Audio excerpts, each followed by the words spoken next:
Perkenalkan, nama saya Madisera Wirantika, NPM 21211044. Di sini saya akan menjelaskan mengenai pengertian hukum pidana dan sejarah hukum pidana di Indonesia. Pengertian hukum pidana. Hukum pidana adalah keseluruhan dari peraturan-peraturan yang menentukan perbuatan apa yang dilarang dan termasuk ke dalam tindak pidana, serta menentukan hukuman apa yang dapat dijatuhkan terhadap yang melakukan tindak pidana. Menurut ahli pidana hukum pidana Muljatno, yang dimaksud dengan hukum pidana adalah bagian daripada keseluruhan hukum yang berlaku di suatu negara yang mengadakan dasar-dasar dan aturan-aturan untuk 1. Menentukan perbuatan-perbuatan mana saja yang tidak boleh dilakukan dan yang dilarang dengan disertai ancaman atau sanksi yang berupa pidana tertentu bagi barang siapa yang melanggar larangan tersebut. 2. Menentukan kapan dan dalam hal apa kepada mereka yang telah melanggar larangan itu dapat dikenakan atau dijatuhi pidana sebagaimana yang telah diancamkan. 3. Menentukan dengan cara bagaimana pengenaan pidana itu dapat dilaksanakan apabila ada orang yang disangka telah melanggar larangan tersebut. Menurut pendapat Sudarto sebagai berikut. Hukum pidana adalah peraturan hukum yang mengikatkan kepada suatu perbuatan yang memenuhi syarat-syarat tertentu suatu akibat yang berupa pidana. Dengan demikian, hukum pidana bukanlah suatu peraturan mengadakan norma hukum sendiri, melainkan sudah terletak pada norma lain dan sanksi pidana. Hukum pidana yang berlaku di Indonesia sekarang ini ialah hukum pidana yang telah dikodifikasi, yaitu sebagian besar dan aturan-aturannya yang telah disusun dalam kitab undang-undang. Kedua, sejarah hukum pidana di Indonesia. Sebagaimana yang telah kita ketahui bersama, hukum pidana yang berlaku di Indonesia merupakan hukum pidana yang berasal dari zaman kolonial Belanda. Meskipun demikian, dalam kenyataannya, ketentuan mengenai hukum pidana sebenarnya sudah ada sejak masa kerajaan-kerajaan di Nusantara masih berjaya. Pada masa itu, hukum pidana lebih dikenal dengan istilah pidana adat, yang umumnya bersifat tidak tertulis serta lokal, yang mana hanya berlaku untuk satu wilayah hukum atau kerajaan tertentu. Dalam hukum adat tidak mengenal adanya perpisahan yang secara tegas antara hukum pidana dengan hukum perdata atau privat. Dikarenakan pemisahan yang tegas antara hukum perdata yang bersifat privat dan hukum pidana yang bersifat publik, bersumber dari sistem hukum Eropa yang kemudian berkembang di Indonesia. Perkenalkan, nama saya Mutiara Amanda, NPM 21211045. Di sini saya akan melanjutkan materi yang telah dibahas oleh Madisera Wirantika. 1. Masa sebelum penjajahan Belanda. Ada beberapa hukum pidana yang pernah ada berdasarkan common law atau hukum adat dan berlaku di beberapa wilayah hukum kerajaan di Nusantara, seperti Ciwasana atau Purwadigama pada abad 10 masa Raja Dharmawangsa, Kitab Gajah Mada masa pertengahan abad 14 yang diberi nama oleh Mahapati Majapahit Gajah Mada, Kitab Simbur Cahaya yang dipakai pada pemerintahan Ratu Senuhun Seding di Palembang, Kitab Kuntara Raja Diniti Lampung digunakan pada awal abad 16, Kitab Lontara Ade yang berlaku di Sulawesi Selatan sampai akhir abad 19, Patik Dohot Uhum Nihalak Batak di Tanah Batak dan Awik-Awik di Bali. 2. Masa sesudah kedatangan penjajahan Belanda. Masa VOC mulai dari tahun 1602 sampai 1799. Hukum pertama yang digunakan oleh VOC pada pusat perdagangan di Nusantara adalah hukum yang dijelaskan di atas kapal-kapal VOC. Hukum ini terdiri dari dua bagian, yaitu hukum Belanda kuno dan asas-asas hukum Romawi. Di perkembangannya, VOC kemudian mendapatkan kewenangan Octroi Staten General, sehingga dapat bertindak sebagai suatu badan pemerintah yang memiliki hak istimewa untuk memonopoli pelayaran, perdagangan, berhak untuk mengemukakan perang, mengadakan perdamaian dengan kerajaan-kerajaan Nusantara, serta wewenang untuk mencetak uang. Sehingga VOC mengeluarkan instruksi dalam bentuk plakat yang awalnya berlaku untuk wilayah Betawi, namun dengan berkembangnya kekuasaan, maka diberlakukan juga kebijakan di seluruh wilayah VOC. Gubernur Jenderal Van Diemen kemudian memerintah John Matsuyker untuk menyusun dan mengumpulkan plakat-plakat tersebut yang dikenal dengan istilah Statun van Batavia. Masa VOC telah berlaku hukum Statun, hukum Belanda, dan asas-asas hukum Romawi. B. Masa Beslutenregeling tahun 1814 sampai 1855 dimulai saat peralihan kekuasaan dari Kerajaan Inggris kepada pemerintah Kerajaan Belanda berdasarkan Konvensi London 13 Agustus 1814 mengharuskan Kerajaan Inggris untuk mengembalikan semua bekas kolonial Belanda yang pernah dikuasai kepada pemerintah Belanda. Untuk melaksanakan pemerintah, Belanda kemudian menunjuk 3 orang komisaris jenderal yang terdiri dari Elout, Baskes, dan Van der Chappen, di mana komisaris jenderal ini tetap memberlakukan peraturan-peraturan yang berlaku pada masa pendudukan Inggris dan tidak mengadakan perubahan peraturan karena menunggu terbentuknya kodifikasi hukum. C. Masa Regeling-Reglement tahun 1855 sampai 1926. Peraturan dasar yang dibuat bersama oleh Raja dan Parlemen untuk mengatur daerah jajahan adalah dengan membentukkan Regeling-Reglement, yang mana dibuat dalam bentuk undang-undang dan diundangkan dengan Statblad nomor 2 tahun 1855. Kitab Undang-Undang Hukum Pidana Eropa yang diundangkan dengan Statblad nomor 55 tahun 1866. Tambahan Kitab Undang-Undang Hukum Pidana Eropa (KUHP) bagi pribumi yang diundangkan dengan Statblad nomor 85 tahun 1872 bagi orang bukan Eropa. KUHP Hindia Belanda yang diundangkan dengan Statblad nomor 732 tahun 1915 yang dimulai berlaku pada tanggal 1 Januari 1918. D. Masa Indische Staatsregeling tahun 1926 sampai 1942 merupakan suatu perubahan dari Regeling-Reglement yang mulai berlaku sejak 1 Januari 1926 dengan diundangkannya Statblad nomor 415 tahun 1925. Perubahan Grondwet khususnya mengenai pembagian golongan terhadap penduduk Indonesia beserta hukum yang berlaku.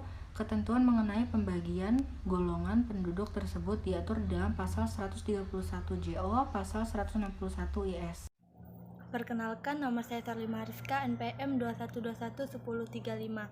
Di sini saya akan melanjutkan materi masa pendudukan Jepang tahun 1942 sampai 1945, masa kemerdekaan. C. Masa penduduk Jepang tahun 1942 sampai 1945. Masa penduduk Jepang selama kurang lebih 3,5 tahun tidak memberikan perubahan yang signifikan dalam ketentuan hukum yang berlaku di Indonesia, di mana pemerintah militer Jepang mengeluarkan peraturan Osamu Sairi nomor 1 tahun 1942 yang mengatur antara lain perihal badan-badan pemerintah hukum dan pengakuan terhadap peraturan perundang-undangan yang berlaku di masa kolonial Belanda. 3. Masa kemerdekaan. Proklamasi Kemerdekaan Republik Indonesia merupakan titik puncak perlawanan bangsa Indonesia terhadap penjajahan Jepang untuk mengubah sistem hukum kolonial menjadi sistem hukum nasional. Untuk mengisi kekosongan hukum, Undang-Undang NKRI tahun 1945 kemudian memberikan kelonggaran melakukan ketentuan aturan peralihan pasal 2 Undang-Undang RI tahun 1945 dengan menyatakan segala badan negara dan peraturan yang ada masih langsung berlaku selama belum diadakan yang baru. Untuk melaksanakan dalam tataran praktis, Presiden Soekarno mengeluarkan peraturan Presiden nomor 2 tahun 1945 tanggal 10 Oktober 1945 yang terdiri dari 2 pasal, yakni pasal 1 segala badan-badan negara dan peraturan-peraturan yang ada sampai berdirinya negara Republik Indonesia pada tanggal 17 Agustus 1945 selama belum diadakan peraturan yang baru menurut Undang-Undang Dasar masih berlaku asal saja tidak bertentangan dengan undang-undang tersebut. Pasal 2. Peraturan ini mulai berlaku pada tanggal 17 Agustus 1945. Dengan adanya peraturan presiden tersebut mempertegas memperlakukannya semua peraturan perundang-undangan yang pernah ada pada masa kolonial sampai dengan adanya suatu peraturan baru yang dapat menggantikannya. Demikian pula halnya. Perkenalkan, nama saya Risa Amalia, NPM 21211037. Di sini saya akan melanjutkan presentasi materi 3, yaitu pengertian dan unsur-unsur delik. Kata delik berasal dari bahasa Latin, yaitu delictum dalam hukum pidana Belanda. Delik dikenal dengan istilah strafbaarheid yang berarti perbuatan pidana. Dalam Kamus Besar Bahasa Indonesia, delik diartikan sebagai perbuatan yang dapat dikenakan hukuman karena merupakan pelanggaran terhadap norma, gangguan terhadap tata tertib hukum, yang dengan sengaja ataupun dengan tidak sengaja telah dilakukan oleh seorang pelaku. Menurut Moel Jatno, mendefinisikan delik sebagai kelakuan handling yang mana diancam dengan pidana. Jadi secara garis besar dapat dipahami bahwa pengertian delik adalah suatu perbuatan atau rangkaian perbuatan yang bertentangan dengan peraturan perundang-undangan dan perbuatan tersebut dapat dikenakan sanksi. A. Delik kejahatan dan delik pelanggaran. 1. Delik kejahatan atau rechtsdelicten ialah perbuatan yang bertentangan dengan keadilan. Terlepas apakah perbuatan itu diancam pidana dalam suatu undang-undang atau tidak, yang mana benar-benar dirasakan oleh masyarakat sebagai sesuatu yang bertentangan dengan keadilan, misalnya pembunuhan, pencurian. 2.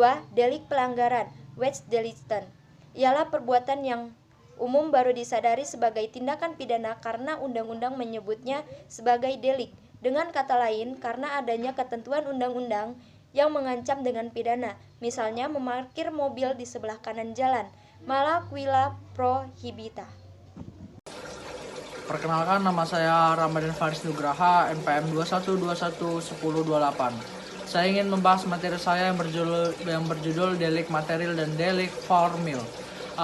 Delik material merupakan delik yang mana perumusannya diberatkan kepada akibat yang tidak dikehendaki atau dilarang. Apabila delik formil merupakan delik yang mana perumusannya diberatkan kepada perbuatan yang tidak dilarang oleh undang-undang. Ada juga untuk delik komisi atau komisionis dan delik omisi atau omisionis. Itu delik komisi adalah delik yang karena rumusannya undang-undang yang bersifat larangan atau untuk dilakukan. Untuk delik omisi adalah suatu kejadian atau keadaan di mana seseorang mengetahui adanya tindak kejahatan tetapi orang itu tidak melaporkan kepada yang berwajib. Maka dikenakan pasal 164 KUHP. Terima kasih. Assalamualaikum warahmatullahi wabarakatuh. Perkenalkan, nama saya Muhammad Iqbal Anugrah, NPM 21211036. Saya ingin menjelaskan tentang delik dolus dan delik culpa. Delik dolus adalah suatu delik yang mana tindakannya mengandung unsur-unsur kesengajaan. Contoh pasal-pasal pembunuhan, penganiayaan, dan lain-lain.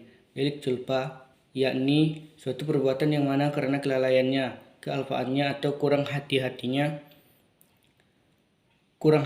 seseorang yang mengakibatkan orang lain menjadi korban. Contoh, seorang pengemudi menabrak pejalan kaki dikarenakan kurangnya hati-hati dalam mengemudikan mobilnya, atau seorang penjaga pintu.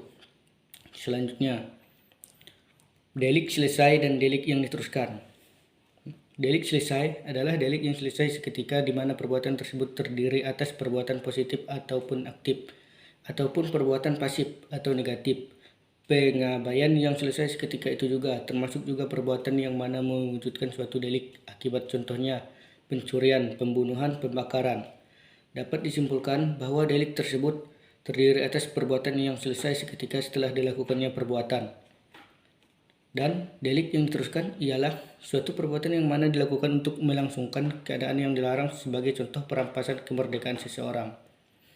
Mungkin itu saja yang dapat saya sampaikan. Materi selanjutnya akan disampaikan oleh teman saya. Sekian, terima kasih.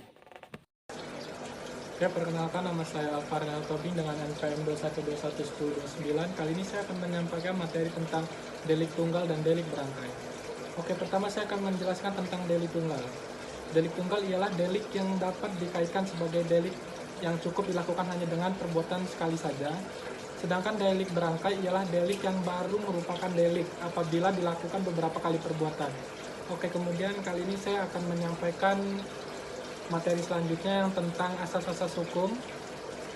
Asas-asas hukum kali ini saya akan menceritakan menurut KBBI, ialah asas adalah suatu dasar, sesuatu yang menjadi tumpuan berpikir atau berpendapat. Sedangkan menurut terminologi mempunyai makna dasar, asal dan fundamen. Sedangkan asas hukum merupakan fondasi suatu peraturan perundang-undangan. Oke, sekian dari materi saya. Terima kasih. Perkenalkan, nama saya Denaya Syabila Fitri, NPM 212111042. Di sini saya akan menjelaskan asas-asas hukum pidana sebagai berikut. Yang pertama, asas legalitas. Asas legalitas atau the principle of legality yaitu asas yang menentukan tiap-tiap peristiwa pidana, delik atau tindakan pidana harus diatur terlebih dahulu oleh suatu aturan undang-undang atau setidak-tidaknya oleh suatu aturan hukum yang telah ada atau berlaku sebelum orang itu melakukan perbuatan. Yang kedua, asas teritorial atau wilayah. Asas yang menegaskan bahwa hukum pidana suatu negara itu mutlak berlaku di wilayah negara yang bersangkutan terhadap semua orang, baik warga negara sendiri maupun warga negara asing yang melakukan tindak pidana di wilayah tersebut. Oke, materi selanjutnya akan dijelaskan oleh teman saya. Perkenalkan, nama saya Megatrio Kristiana Putra, NPM 21211022. 3. Asas perlindungan atau asas nasional pasif. Asas ini mempertegas bahwa hukum pidana suatu negara tersebut, negara Republik Indonesia, berlaku terhadap perbuatan-perbuatan yang dilakukan di luar negeri. Jika karena itu kepentingan tersebut, terutama kepentingan negara yang bersangkutan. Asas nasional pasif ini terdapat pada pasal 7 KUHP. Asas nasional pasif disebut juga sebagai asas perlindungan. Asas ini memperluas berlakunya ketentuan-ketentuan hukum pidana Indonesia di luar wilayah Indonesia yang memiliki dampak kerugian nasional yang amat besar, sehingga siapa saja, termasuk orang asing yang melakukannya, di mana saja pantas dihukum oleh pengadilan negara Indonesia. Yang keempat, pasal personalitas atau nasionalitas aktif. Asas yang mengatakan bahwa hukum pidana suatu negara dapat dikenakan atas warga negaranya, meskipun warga negaranya tersebut melakukan tindak pidana di luar negeri. Asas nasionalitas aktif ini terdapat pada pasal 5 KUHP. Asal nasionalitas aktif disebut juga sebagai asas personalitas, yang menyatakan bahwa ketentuan-ketentuan hukum pidana Indonesia berlaku bagi WNI yang melakukan tindak pidana di luar negeri walaupun di negaranya sendiri. Asas personalitas ini bertumpu pada kewarganegaraan pembuat delik. Hukum pidana Indonesia mengikuti kewarganegaraannya kemanapun ia berada. Jadi walaupun di luar negeri atau dalam negeri, jika ia melanggar, maka akan ditindak pidana. Yang kelima, asas universal. Bahwa asas melindungi kepentingan internasional atau asas universal adalah landasi pemikiran bahwa setiap negara di dunia wajib turut melaksanakan hukum sedunia sesuai dengan hukum internasional.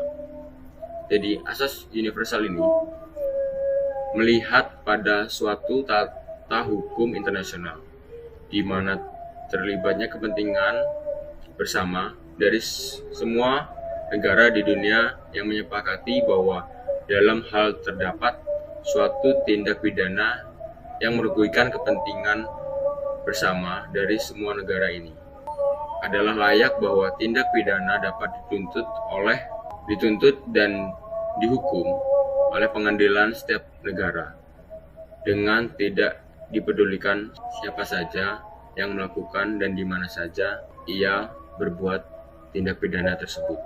Berdasarkan penjelasan di atas, diketahui bahwa apabila terhadap WNI yang melakukan tindak pidana di luar negeri sepanjang tindak pidana tersebut tidak menyebabkan kerugian terhadap sebagian besar negara, maka berdasarkan asas personalitas yurisdiksi, hukum yang melakukan dan mengatur adalah yurisdiksi hukum Republik Indonesia. Assalamualaikum warahmatullahi wabarakatuh. Perkenalkan, nama saya Novel Agustin, NPM 212111043. Di sini saya akan memaparkan materi yang keenam, yaitu asas kesalahan dan asas-asas penghapusan pidana. Dalam asas kesalahan dan asas-asas penghapusan pidana yang masih berlaku, sebagian besar masih berkembang di dalam doktrin ilmu pengetahuan, di mana banyak para sarjana yang menganjurkan untuk dirumuskan secara tertulis di dalam undang-undang hukum pidana.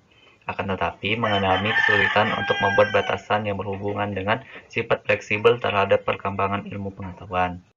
Di sini materi yang ketujuh, asas hukum pidana khusus mengesampingkan hukum pidana umum atau lex specialis derogator lex generalis. Asas lex specialis derogator lex generalis tidak dikenal oleh praktisi hukum, namun asas lex specialis derogator lex generalis yang pasti dikenal dan berlaku dalam penegakan hukum pidana untuk dengan suatu kepastian hukum. Menurut doktrin hukum pidana, asas lex specialis derogator lex generalis dapat tinjau atau dipandang dari dua sifat, yaitu yang pertama, suatu aturan khusus yang bersifat logis atau logis specialis. Menurut pandangan secara logis, tentuan pidana itu dianggap sebagai suatu ketentuan pidana yang bersifat khusus. Apabila ketentuan pidana itu di samping memuat unsur-unsur yang lain, juga memuat semua unsur dari suatu ketentuan pidana yang bersifat umum. Yang kedua, aturan khusus yang bersifat sistematis atau yuridis, atau sistematikal yuridis spesialis. Menurut pandangan secara yuridis atau sistematis, di mana ketentuan pidana itu secara jelas dapat diketahui dari maksud pembentukan undang-undang yang pemberlakuannya ketentuan pidana tersebut sebagai suatu ketentuan pidana yang khusus di bidang yang khusus.